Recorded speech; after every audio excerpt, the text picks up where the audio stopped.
Hey, what is up everybody? Welcome to the Retro Wrestling Review Series Season 8, Episode 12. And as you can tell, I'm in a different scenery for this episode because of the fact that I'm in Texas. I've been announced. I posted on the Facebook page yesterday that I would travel to Texas.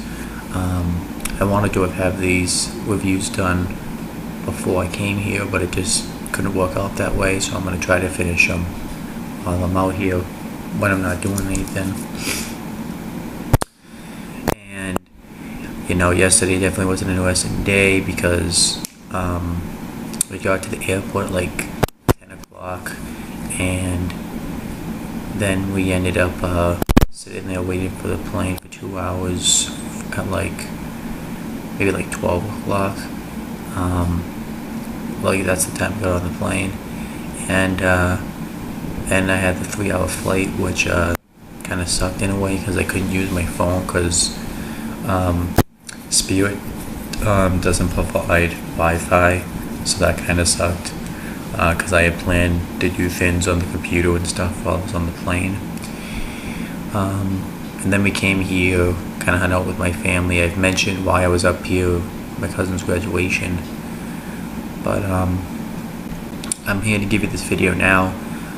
Sorry if I have to talk a little softer, but people are sleeping around me, so if you can't really hear me, I guess I would suggest to turn your volume way up. But yeah, I'm here to give you I'm going to finish the NXT Specials review series, and I'm going to try to finish it by tomorrow. So let's just get right into talking about this one. I'm now going to be covering NXT TakeOver Brooklyn 2, which was actually a pretty good show. This show was kind of happening again during SummerSlam weekend, and it took place a year after the first one happened, NXT TakeOver Brooklyn. And NXT TakeOver Brooklyn was a huge success. It was the first NXT special that it left Full Sail University, and NXT continued to grow into this huge brand. They went overseas for a special, at NXT TakeOver London. They had they ended up selling out Mania weekend with the show NXT TakeOver Dallas, and it only made sense for them to come back to NXT TakeOver Brooklyn, where they had their first success, and it was pretty awesome. And everybody, I think, was looking forward to the show. Let me now start talking about the matches on the show. But overall, great history. I think that's a pretty great history lesson right here. So let's talk about what matches will be on this show. We have 2 singles matches on this show. We have a women's match on this show. We have an NXT Tag Team Championship match, an NXT Women's Championship match, and then the main event, it's going to be an NXT Championship match. And if you look at the card actually looks stacked. But I'll talk about what the actual match card is when I get there. But that's pretty much kind of a little bit of a background to the show. I'm going to structure my review about the same way as I would as if I'm down in Boston, Massachusetts. Really Pembroke, Massachusetts, but you get what I'm saying. I'm going to, except there's no preview show, it just has a pre-show, so I'm going to cover the pre-show all in one take, and then I'm going to watch the actual show itself, and then after each match or segment, I will come on here and talk about it. So I hope you guys enjoy this review, and let's just get right into it. Okay, so we had the pre-show. We had Renee Young, Lita, and Mauro Ranallo on the panel for the pre-show. Renee Young, since this show, this would be her last time, I believe, she hosted the panel for an NXT special, and she would eventually go on to become the host for the main roster WWE pay-per-views, and she's also the co-host of both Talkin' Smack and War Talk. She also is the backstage interviewer for SmackDown. Lita was just really there for name recognition because she was a former women's champion, and but she was under contract with WWE, and she would do the panels for both the NXT specials and the main roster WWE pay-per-views. Eventually her contract would be up in November of 2016, so she doesn't do it anymore. And unfortunately for Mauro Ranallo, well, at first he was the play-by-play commentator for SmackDown, and eventually once it debuted 205 Live, and unfortunately he isn't anymore because of his depression and stuff. He ended up kind of leaving WWE in March of 2017, so this year. And obviously we have this whole thing that happened with the bullying accusations with JBL. Pretty much JBL bullied the best commentator that the WWE had out of the WWE, which makes me hate JBL every time I see him, and it just makes me kind of upset to hear Mauro Ranallo's doing a commentary for WWE. But at least I know that there will be a return in the future for Mauro Ranallo. We don't exactly know when that will be, but there will be a return. So that's great to hear. So now that I've done that, let me go over the matches for this show. We have a singles match between Austin Aries and No Way Jose. We have a women's match between Ember Moon and Billie Kay. We have another singles match between Bobby Roode and Andrade Cien Almas. We have an NXT Tag Team Championship match between The Revival and Tommaso Ciampa and Johnny Gargano. We have an NXT Women's Championship match between Asuka and Bayley. Then we have the main event. It's an NXT Championship match between Samoa Joe and Shinsuke Nakamura. So now that I've gone through that, let me go through the actual build-up of the show. Starting with the build-up to the NXT Championship match between Shinsuke Nakamura and Samoa Joe. The reason why this match was happening was because Shinsuke Nakamura had been signed to the WWE in January of 2016, and this was a huge signing for the WWE because he had wrestled all over the world in Japan, and he was a huge star in Japan, and the fact that he was coming to WWE was huge. He had his first match at NXT TakeOver Dallas, and he was going through this thing where he wanted to defeat the best of NXT. So he was doing just that, and eventually he had earned himself an NXT Championship match at NXT TakeOver Brooklyn 2, because William Regal granted him that match.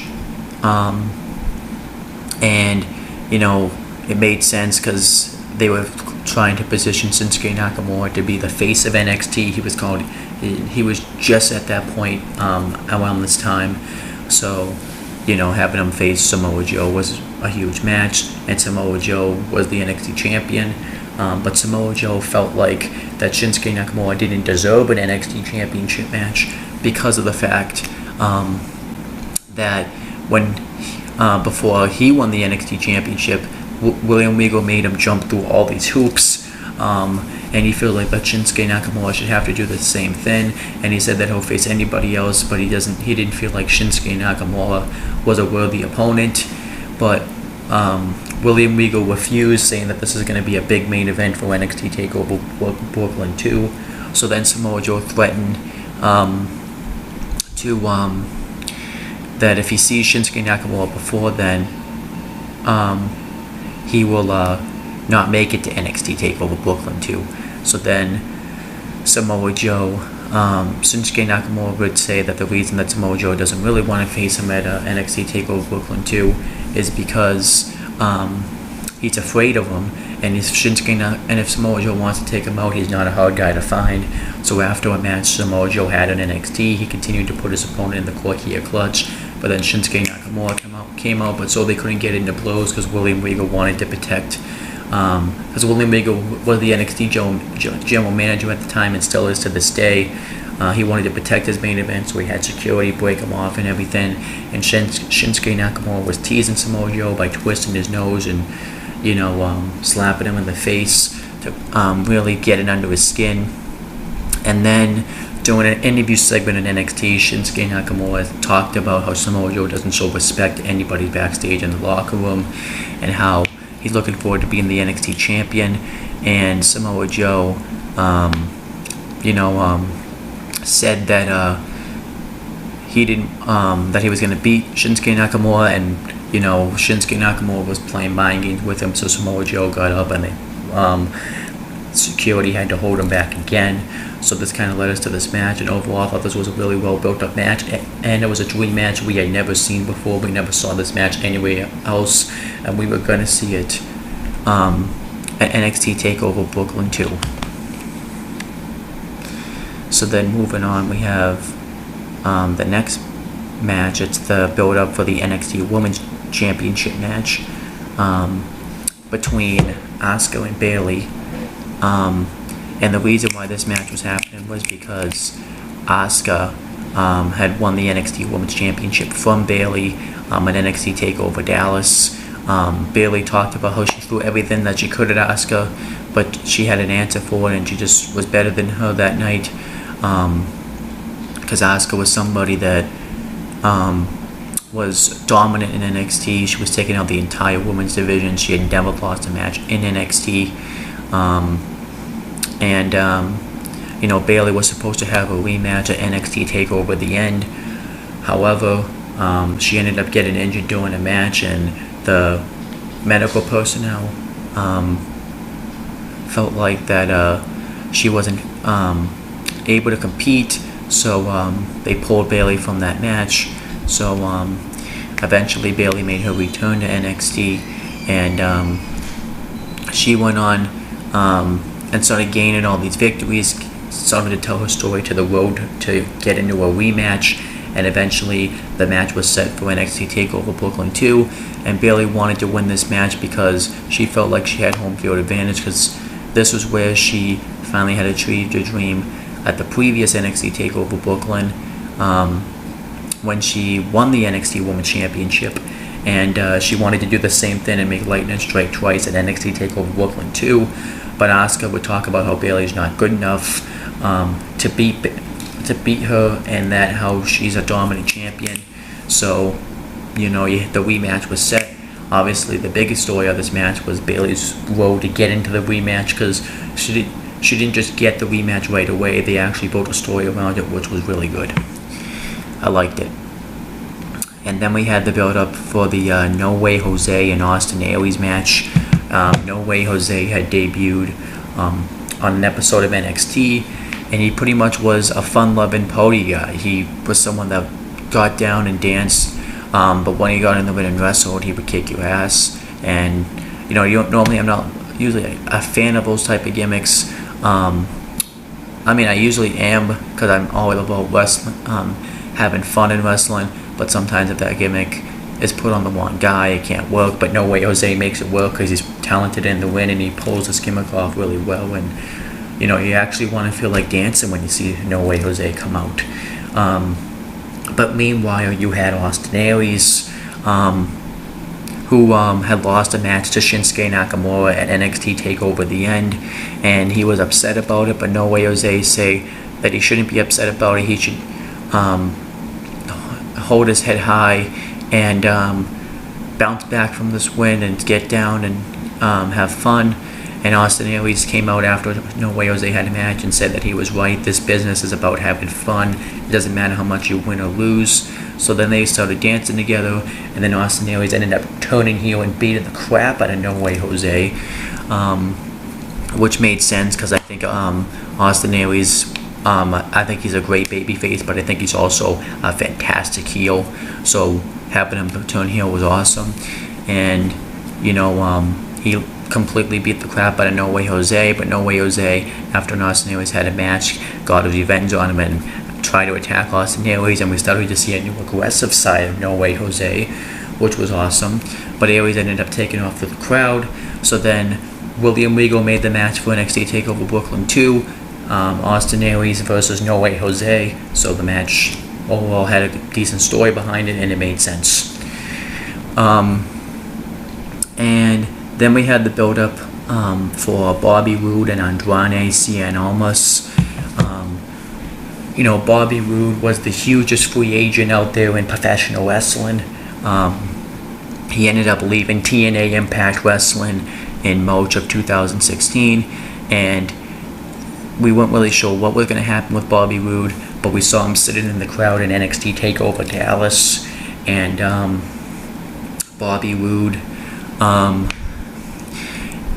we pretty much had known he signed with NXT, but he made his official, actual debut on an episode of NXT where he came out and cut this promo talking about how he was going to change the face of NXT to all the bums in the ring to businessmen, and change it to NXT into his version of NXT. And he said that he was going to make NXT glorious, and that would kind of start to become his catchphrase. And eventually it was announced that he was going to have a match the next week, and he chose to face Andrade Cien Almas, who had also debuted in NXT at NXT TakeOver The End. And Bobby Roode said that pretty much came out and praised him, but he did it very sarcastically by putting him down at the same time and saying that he's not going to be as glorious as him. Bobby Roode's actually going to make him glorious, and I thought it was a really good build up. And then it showed Bobby Roode live and during the pre-show talking about how he normally likes New York, but he feels like that Brooklyn's a dump, and by his presence he's making Brooklyn glorious, which I thought was a great promo. Then we had the build up for the women's match between Ember Moon and Billie Kay, and the reason why this match was happening was because Billie Kay was somebody that recently they started pushing because she had a debut on an episode of SmackDown, and then she pretty much thought that she was all that because she had been up on SmackDown, and she started to gain all these victories. Ember Moon was someone that they were really hyping up for a debut, so Billie Kay wanted to showcase herself and show that she was really good, so William Regal put her in a match against Ember Moon, and she even has an interview segment on the show talking about how she's going to make her mark on Ember Moon and make her first night in NXT a nightmare, and how she was going to be the next NXT Women's Champion. So not a bad build-up right there. They clearly wanted to get an opponent for Ember Moon, so it made sense. And then we had the build-up for the NXT Tag Team Championship match between the Revival and Tommaso Ciampa and Johnny Gargano. The Revival ended up winning the NXT Tag Team Championships and NXT TakeOver the End, becoming the first and only tag team in NXT to win the NXT Tag Team Championships twice. Before that, Johnny Gargano and Tommaso Ciampa defeated the Revival in a match, and they felt like they were entitled to an NXT Tag Team Championship match. But the Revival refused to give them that because they claimed that they weren't top guys and they should just go back and wrestling in the bingo halls and wrestling in Ring of Honor, and leave the top guy business to them and let's let them run the tag team division. So they kept refusing to give them NXT Tag Team Championship opportunities. They would duck them and just face no-name tag teams. And then eventually Johnny Gargano and Tommaso Ciampa ended up having a fantastic first-round tournament match in the Cruiserweight Classics. And since the match was so good, William Regal was impressed about it, so he gave them an NXT Tag Team Championship match at NXT TakeOver Brooklyn 2, but he wanted to know if that match was going to ruin the partnership between Gargano and Ciampa said that it wasn't going to because you can't pick your siblings, and he says that he would but he said that he would pick Johnny Gargano to be his tag team partner any day of the week, and he talked about how he was gonna be the Gargano and Ciampa talked about how they were going to be NXT tag team champions. So this match was set for NXT Brooklyn Takeover Brooklyn 2, and this was a really good build-up match. So that's pretty much the entire build-up and the entire pre-show. Overall, I thoroughly enjoyed the pre-show. I thought it was fairly good. And now that I've covered the pre-show, I'm going to cover the actual show itself. Okay, so we had the actual show itself. We had a nice little introduction video package of all the superstars of NXT, kind of saying where they were a year ago when the last NXT Takeover Brooklyn was taking place. That I actually thought was pretty good. And then continuing with the actual show, we had Corey Graves and Tom Phillips on commentary for this show. You know, Corey Graves was the heel commentator of NXT at the time. He had recently just been called up to Monday Night Raw, where he had the same role, and he would continue working for NXT for a few more months. And then eventually he would end up leaving NXT in 2017, and he would just become the heel commentator of both Raw and 205 Live.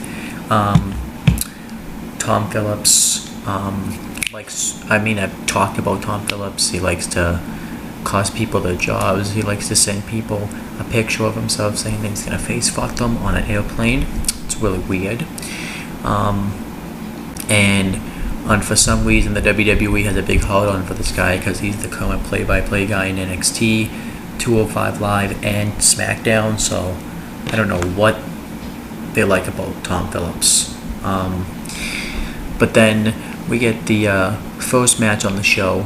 It was No Way Jose versus Austin Aries. I think the perfect place for this match.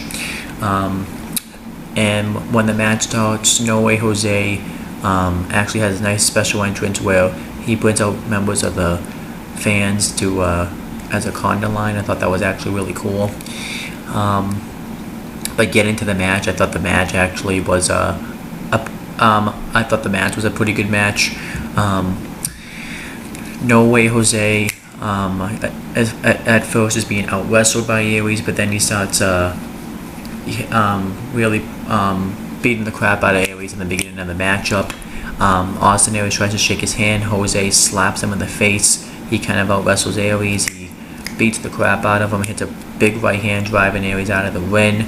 He goes off the apron and takes him down with a clothesline. He pushes him kidney first into the apron, and he just really dominates Austin Aries. Aries tries to beg for mercy, but No Way Jose continuously attacks him. And then eventually Austin Aries is able to get the upper hand,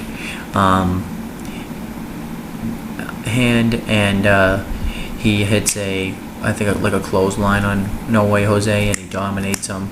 And he hits a elbow drop to the back of the neck on Jose, and he dominates him for a few minutes. But then No Way Jose starts to make a comeback. He hits another right hand. He clotheslines him out of the ring. But then Austin Aries gets him into the hits a shin breaker into the last chancery, but No Way Jose is able to get to the ropes, so No Way Jose stays in the matchup. Aries hits a elbow from the top turnbuckle on Jose, and he continues to dominate the matchup. But then No Way Jose starts to hit his comeback. He hits a big right hand on Aries, covers him. Aries kicks out. What else? Austin Aries, No Way Jose goes for his full Nelson slam, but Aries counters it. And Austin Aries hits a drop kick in the corner. When he hits No Way Jose goes to attack him, Aries moves out of the way. He hits a suicide dive on the outside, and then the neck breaker against the ropes, covers him. No Way Jose kicks out. Then he hits a drop kick in the corner, goes for the brain buster, which he has not hit in WWE yet. I hope he hits that eventually. But Jose counters into a modified Falcon Arrow, covers him. Aries kicks out. Then Aries hits another drop kick of No Way Jose, goes for the 450, but No Way Jose tries to superplex him off the top rope, but Aries counters into a sunset flip powerbomb and then gets him into the last chance read. No Way Jose taps out, Austin Aries wins, but I thought the match was a good opening matchup, and really made No Way Jose shine, and it really put over Austin Aries because he really needed a big win, so I thought the match worked. And afterwards, Austin Aries continues to attack No Way Jose. He gets him into the last chancery again, and who comes out none other than Hideo Itami.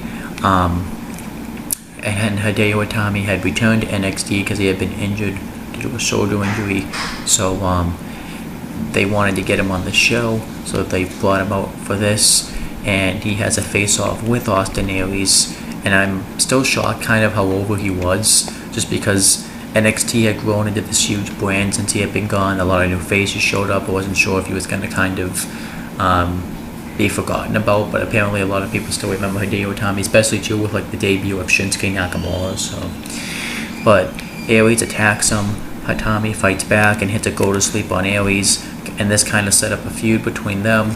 But the feud really couldn't happen because Hideo Itami ended up needing neck surgery, so they had to take him off TV. And then, ironically enough, Austin Aries injured his orbital bone in his eye, caused it in a house show against Shinsuke Nakamura. So then he had to be taken off TV. They called him up to the main roster, where he did commentary for 205 Live, and now he's just recently joined the Cruiserweight division, and he became wrestled for the Cruiserweight Championship at WrestleMania, failed to win the title, wrestled for it again at Payback of 2017, and he wrestled for the Cruiserweight title at WrestleMania 33, by the way. Then he wrestled for the Cruiserweight title at Payback 2017, failed to win the title. So, and Aries is now the number one contender and is wrestling for the title at Extreme Rules.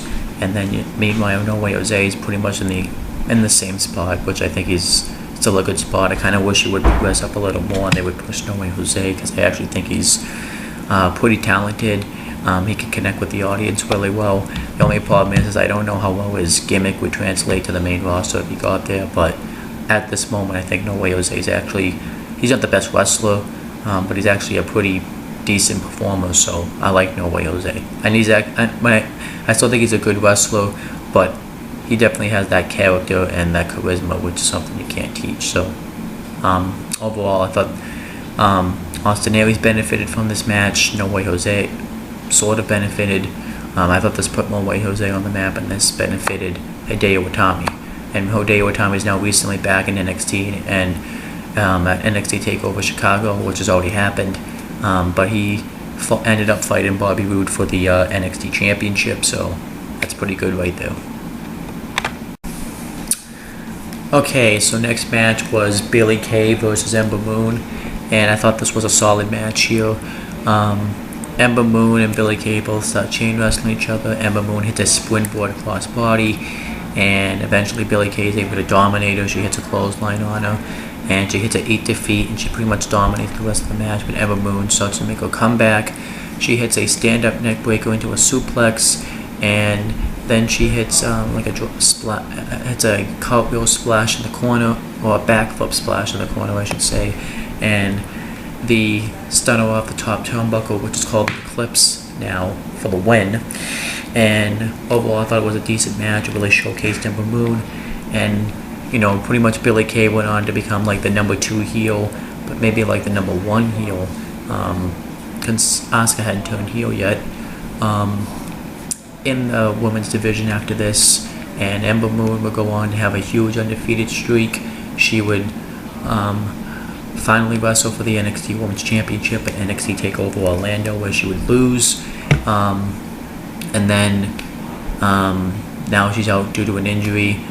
She was supposed to wrestle in a Fatal 4-Way match for the NXT Women's Championship at NXT TakeOver Chicago, but she was unable to compete, so she's gonna be out for a few weeks. So Ember Moon's benefited from this match. Billie Kay benefited. So overall, solid match.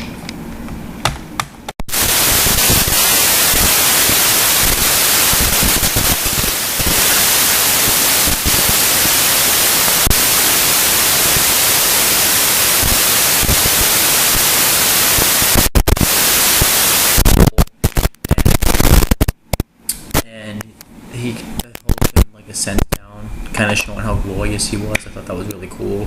The fans.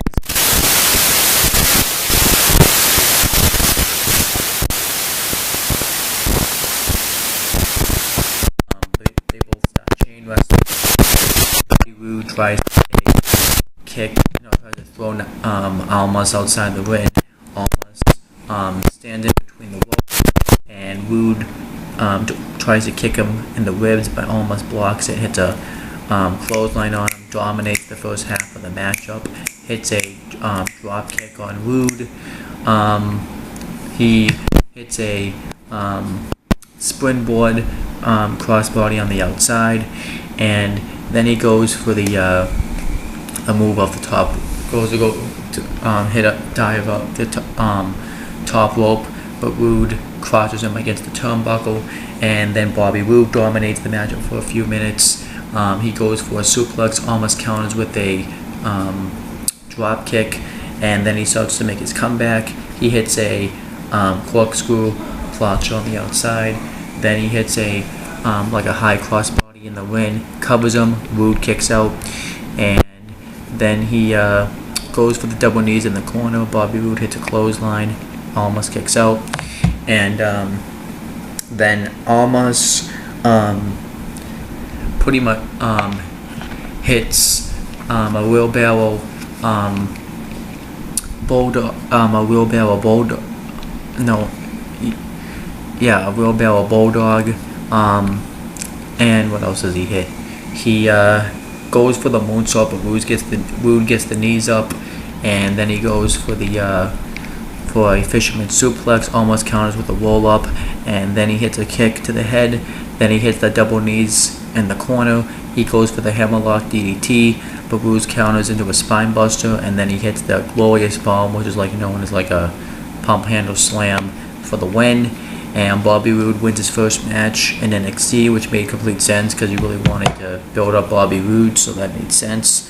And pretty much from here, Almas continued to be a pretty bland baby face, and then eventually he ended up turning heel, where now he's a bland heel, but him being a heel fits better than him being a baby face.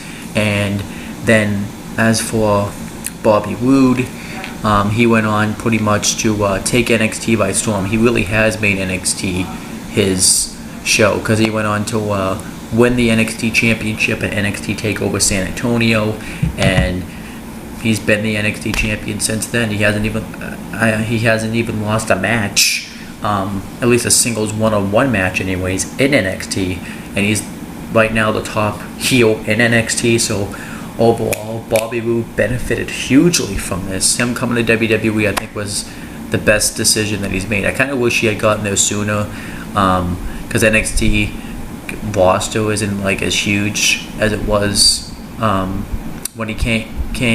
I wish he had come over like in last year's TakeOver, where they had a huge amount of opponents he could have faced. That's when I wish Bobby Roode could have come over NXT. But it really couldn't work out because of his contract with TNA Impact Wrestling and stuff. But still, was a perfect timing for him to transfer to come to NXT.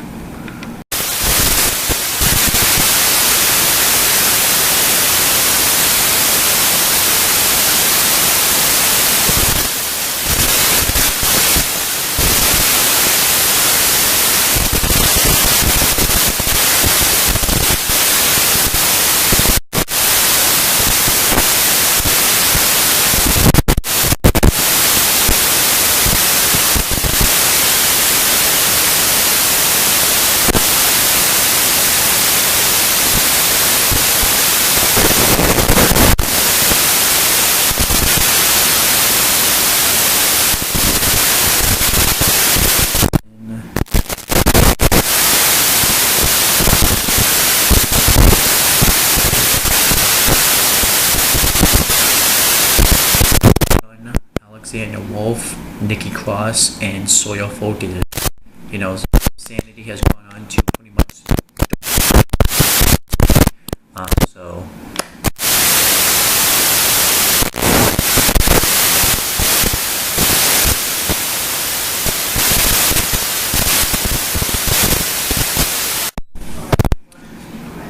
Okay, so next, Johnny Gargano and Tommaso Ciampa were backstage, and Tommaso Ciampa pops up with a T-shirt, and Johnny Gargano's like, "What's this?"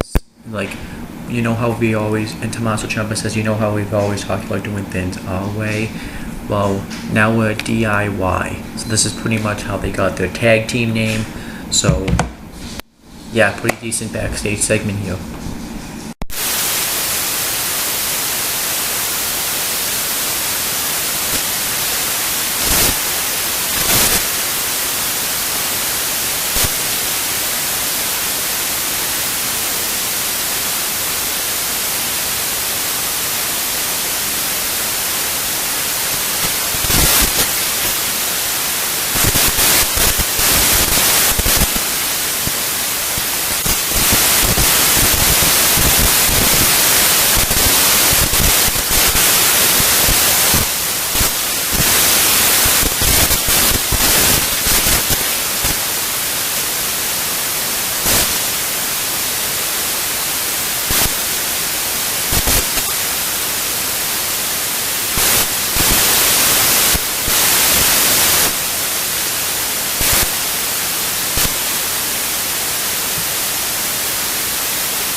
Then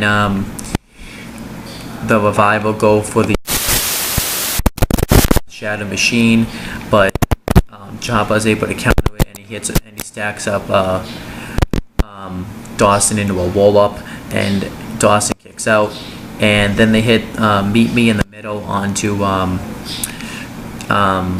Dash and Gargano, and Ciampa think they're gonna win the tag titles. Gargano's covering him, but Dawson puts Dash's foot on the ropes before the referee can see it, and then Tommaso Ciampa, Gargano pulls, Dawson pulls out Tommaso Ciampa, throws him into the steel post, and this distracts Gargano, and Dash hit the chop block on Gargano, and he tags in Dawson, and Dawson puts him into like that figure four, and Dash jumps off the top rope and takes him out with the knee, and then Dawson gets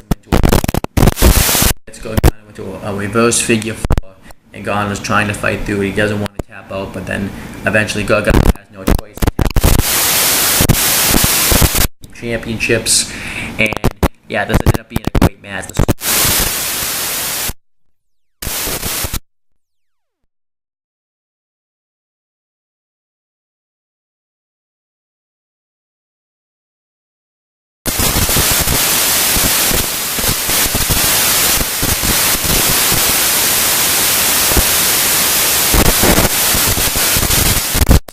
But this would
Okay, so then we had the main.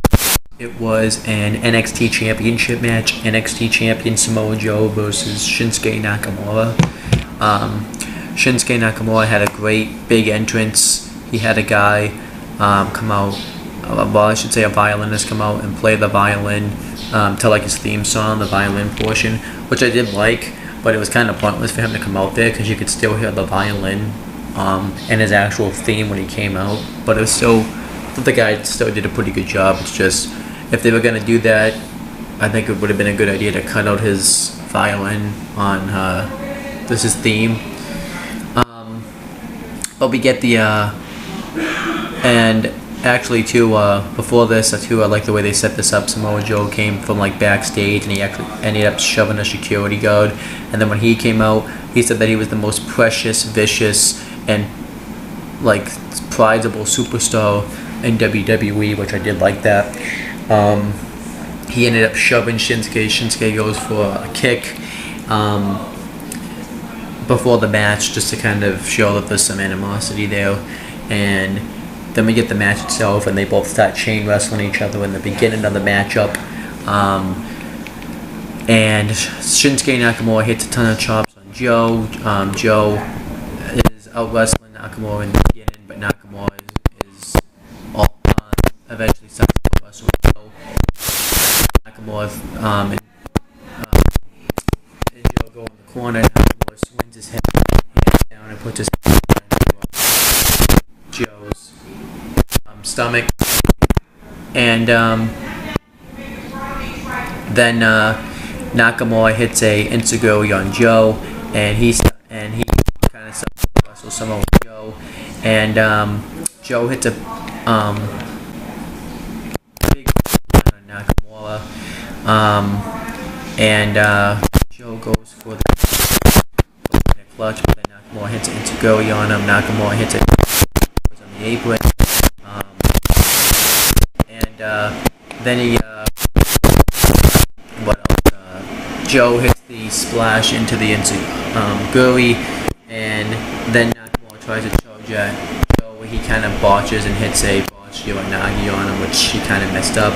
And Joe dominates Nakamura then for several minutes in this matchup, just into submission after submission, and he hits a power bomb into the Boston Crab, into the STF. But Nakamura grabs the ropes before he can finish. Well, so he doesn't tap out. Then Nakamura hits two Insiguris on Joe. He and Joe too even hit like a knee drop and a knee right to the spine. And Nakamura hits his comeback. He hits a DDT on Joe. Joe kicks out, and Nakamura gets Joe into a cross arm breaker, but Joe holds his hands together so that way he won't tap, and eventually Nakamura puts him in the triangle choke. Joe counters into a Texas cloverleaf, which Nakamura was able to grab the ropes. What was kind of funny about this is Nakamura's legs, I think, are long, so it looked kind of silly the way he put it on. Nakamura hit a Insiguri while Joe was on the turnbuckle. He hit a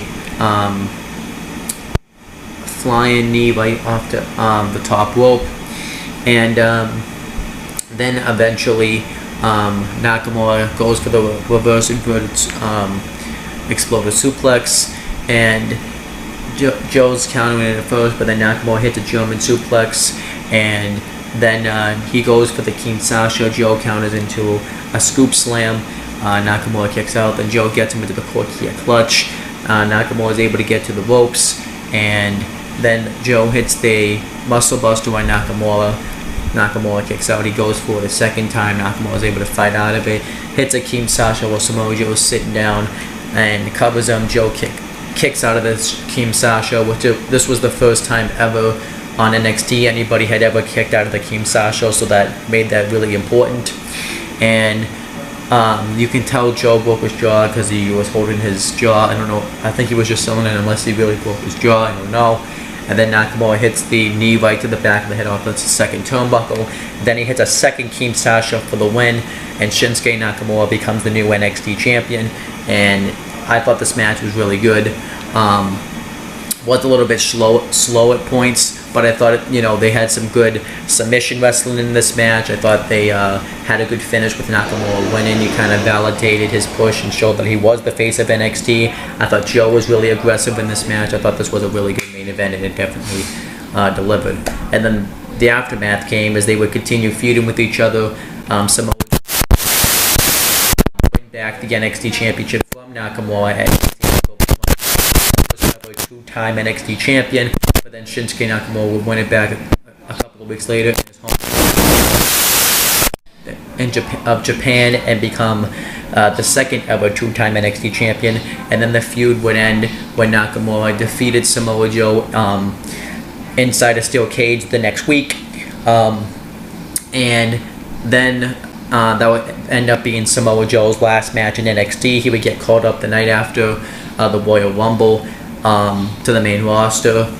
He ended up missing out on actually competed at WrestleMania 33, which is a shame. But I would say at the moment, Samoa Joe probably is the number 2 heel on Monday Night Raw, maybe number 3. So that's a pretty big spot for Joe. He hasn't been on the main roster all that long, so he hasn't done a lot on the main roster. So I can't really say if, but he definitely benefited from this match. But I can't say he's a success on the main roster because he hasn't done all that much yet.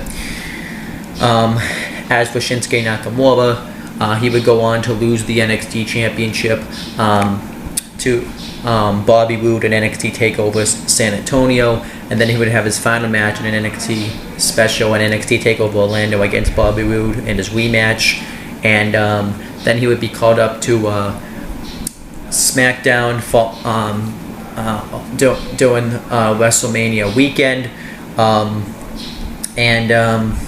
yeah, that's pretty much it. And he's already had his first match on the main roster at Backlash 2017. So Shinsuke Nakamura benefited from this match as well. He became like the big face of NXT, even though he already kind of was. This really validated that, and you got some great, you got a great feud between Shinsuke Nakamura and Samoa Joe out of this. So this match was really good, and it benefited a lot of superstars involved. Well, it benefited both superstars involved. Okay, so then we had the Facebook Live interview with Triple H. He was interviewed by Kathy Kelly, and he pretty much just talks about the show, talks about the card, talks about how big the show was. Something he mentioned was how at last year's TakeOver Brooklyn, pretty much the whole card was the main roster, which is true. And he just talked about this card and going over the matches. I mean, now that he said that, pretty much half of this card is the main roster. Going through it, Austin Aries is on the main roster. There's somebody else. Shinsuke Nakamura is on the main roster. Samoa Joe. Both of the main events are on the main roster. The Revival's on the main roster. Bailey's now on the main roster. So about, I would say, half this card is on the main roster, and that's pretty damn impressive. Austin Aries, I just mentioned when he's gone and stuff, but that's really damn cool.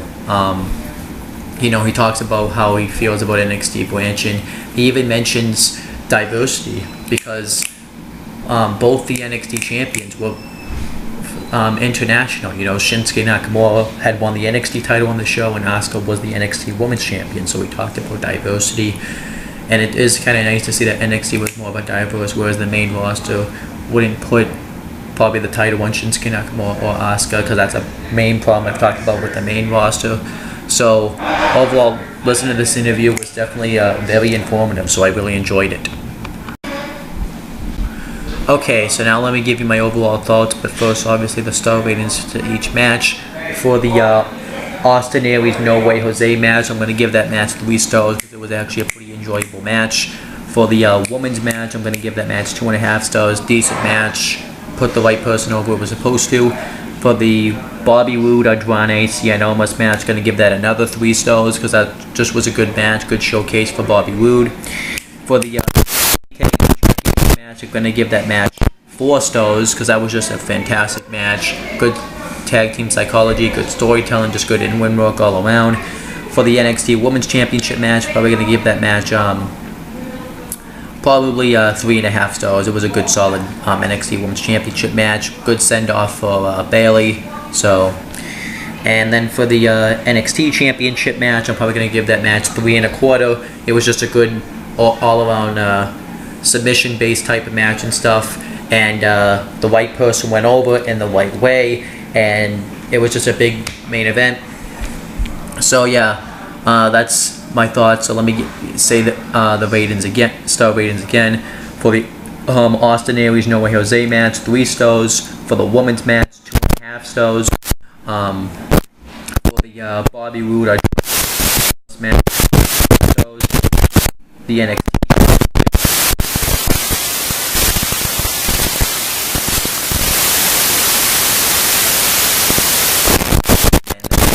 Championship match, 3.25.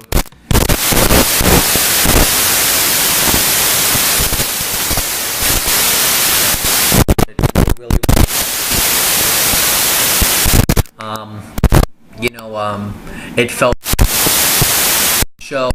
I thought because of the fact that on that show, and it had much of a better flow to it, so, and it felt like a bigger show, but this one still felt like a pretty big show. So if I had to rate this show, I'm probably going to rate this show an 8.5 out of 10 because I still thought it was a really good show. But that's pretty much it, guys. Please make sure to subscribe to this channel if you haven't, and make sure to subscribe to the Owen the Talkinator and CM Brothers channel. And that's pretty much it, guys. Talk to you later.